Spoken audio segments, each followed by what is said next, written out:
Hi friends, I am doing a little bit of multitasking and thought I'd record this video when I'm waiting for my water trough to fill because I am leaving in the morning for a 5-night backpacking trip in the Tetons. I'm so excited. Um, so when I've been doing all of my patient coaching pre and post-operatively, one of the themes that has consistently come up is how overwhelming the post-operation medication schedule is for not only the patients, but also for their caretakers, especially the first couple of weeks when we are like out of commission entirely. And so after talking to Elliot, who felt very much the same way, we sat down and created a guide or a log for your medications after surgery. And there's like two different types of medications that you will be prescribed after surgery. And the first is scheduled medications. And that means no matter what, no matter how your symptoms are, you will be taking those medications as prescribed. And a good example of that is an antibiotic. You always finish that course. Um, and so there is one log or guide that is for all of your scheduled medications. And then there's a separate type of like order, and that's for PRN or as needed medications. And so that is up to your discretion to take depending on how your symptoms are.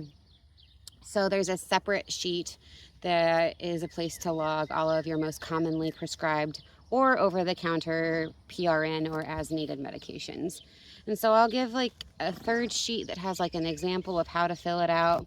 And then as always, this is like a little bit of a caveat, like always do what your doctor orders. This is primarily like, and really just meant to be used as a guide and get you kind of thinking about how you want to track and log your meds to make sure you're remembering to take them, and then staying on top of your pain and nausea and inflammation and things like that. So please feel free to refer to them. I'm going to put the link to the Canva document as a live public view link.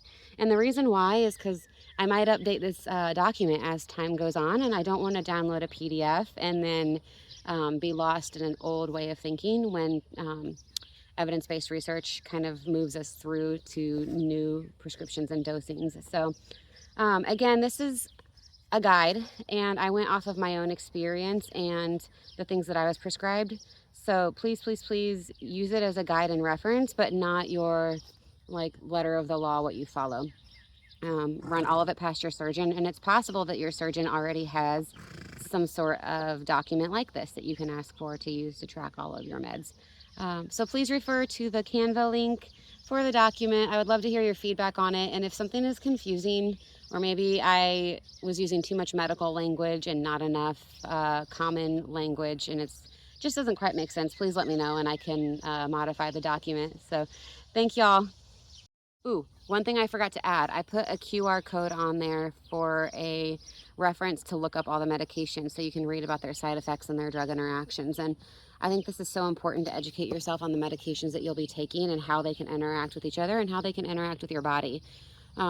Because if you're experiencing a side effect, you may not know that's being caused by a medication unless you do the research ahead of time. And your surgeon might be able to prescribe a alternative med that doesn't give you that side effect and just makes the entire healing process a little bit more comfortable. So please refer to that QR code too. It's really helpful.